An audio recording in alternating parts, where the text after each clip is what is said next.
an NBA championship. Along with Davis, Brandon Ingram is the other free agent who seems sure to get a max deal this summer after making his All-Star debut in his first season in New Orleans. And I say this summer, that means this fall, because we are less than 5 weeks away from the season. Other notable free agents in this class including Gordon Hayward and Fred VanVleet. NBA insider Adrian Wojnarowski has promised, joining us now. So a year ago, and it was last summer, very active. Of course, this is very different times. What kind of activity are we expecting tonight as well heading into the weekend? Yeah, this isn't going to look like the Kawhi Leonard free agency, Paul George trade. It's not going to look like that necessarily tonight. And I think you'll see the deals maybe not come as quickly as last year. This isn't a free agency period with a lot of cap space, and there's not a lot of incentive around the league to spend a great deal of money, given that there's not fan revenue right now in the pandemic, but we're going to see things get rolling tonight. We do have star power, though, and let's start with the defending champs. That is the Lakers, and Anthony Davis, officially a free agent now, but he isn't expected to go anywhere. What more can you tell us about this window? Yeah, I'm told, Kevin, he's going to wait at least through Thanksgiving and before he starts to really engage with the Lakers about what kind of a deal he's going to do. He will be back with them. You know, one option for him is to do a 3-year deal with an opt-out after the second year. That would line him up contractually with LeBron James. They obviously share the same agent, Rich Paul. He'll be back with the Lakers. It's just a matter of how long does he go with his deal out of the gate here. One fascinating backstory is Gordon Hayward. He declined that $34 million option that final year with the Celtics yesterday. What more can you tell us about his future and his decision?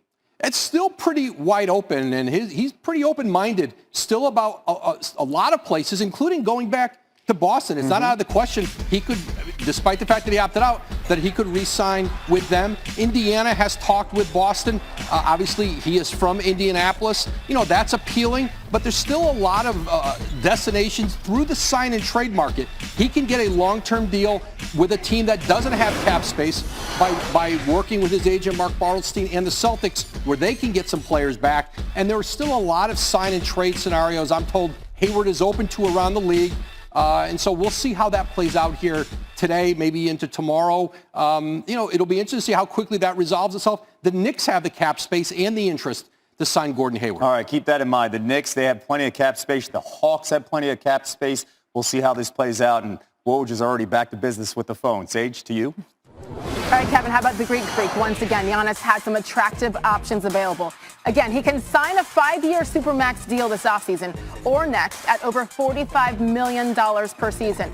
Should he take a supermax from another team next offseason, it would be just a 4-year deal at about $36 million per year, and that is significantly less. We're joined now live on SportsCenter by Stephen A. Smith. And Stephen A., you know how much Giannis could get from Milwaukee, $228 million over 5 years. So in your opinion, what should he do? Should he sign that supermax with the Bucks or not?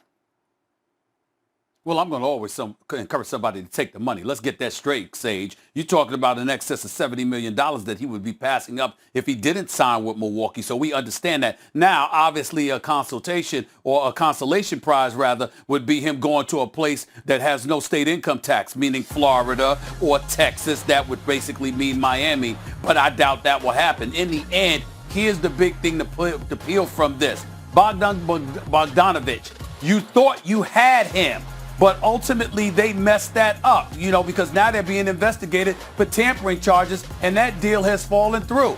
That guy can play. He is going to be somebody that adds something to the equation. Now, if he goes to Atlanta, you have nothing to worry about. But let's say, for example, somehow, some way, the Lakers are able to get their hands on him, maybe in a sign and trade, something along those lines involving Kyle Kuzma. Then you've buffered the Lakers roster, and you've basically eliminated any chance of Milwaukee winning a championship. I'm certainly not saying that will happen, but those are the kind of things that have been discussed over the last couple of hours. In the grand scheme of things, Milwaukee is good. They're one of the elite teams in the Eastern Conference, but do we look at them and pencil them in as champions eventually? No, we do not. And that is the kind of thing you wanted to make sure you put yourself in position to be so you can ensure re-signing Giannis. Now that that's not the case, I don't know what to make of it because Giannis isn't talking to anybody. We presume that he will ultimately sign with Milwaukee, but we simply don't know. Again, the addition of Drew Holiday, a good one, but is that enough for Giannis to make his decision to stay? So we'll see what he does as he stays quiet right now. Meantime, another star who recently made a big decision is James Harden, and he turned down that 2-year, $103 million extension from the Rockets. Woj reporting that his sole focus remains on the Brooklyn Nets. As for the Nets, their GM Sean Marks, he was asked earlier today about whether or not he would mortgage the team's future for a star player. Stephen A, here's his answer. If you put it like mortgage the future, I would probably say no, right? You know, there comes a fine line where you say, okay, look, this is what we're willing to do, not only in a trade for a star player, but every trade for that matter. We want to build something sustainable here. You know, this is not something that's a fleeting moment, like, you know, go all in and, you know, a year or 2 years from now, we're sitting here going, all right, well, great, now we got to completely rebuild all over again, and we don't have the assets to rebuild with. So there's the other side where you go, look, take advantage of what we have right now and take advantage of the moment. You know, we obviously have, you know, a talented group that we can put on the floor as is. Until we know what deals are being offered or we're offering, you know, it would be difficult to say. But by mortgaging your future, Stefan, no, we wouldn't want to do that. Yeah, Sean Marks, I don't think he said James Harden's name once at all there. Probably pretty smart. But he's talking to his fan base, his team, but also talking to the Houston Rockets, Stephen A. So what do you think the likelihood is that Harden gets what he wants and gets to Brooklyn?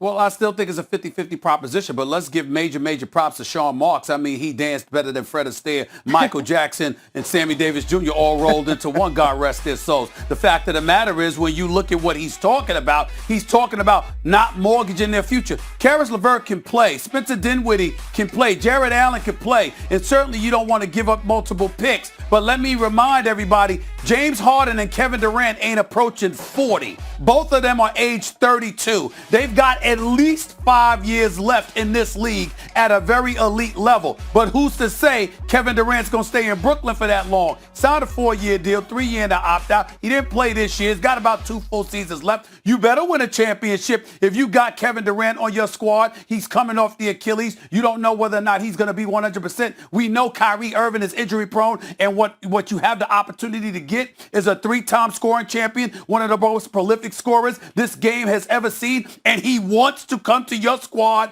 in Brooklyn, not Madison Square Garden.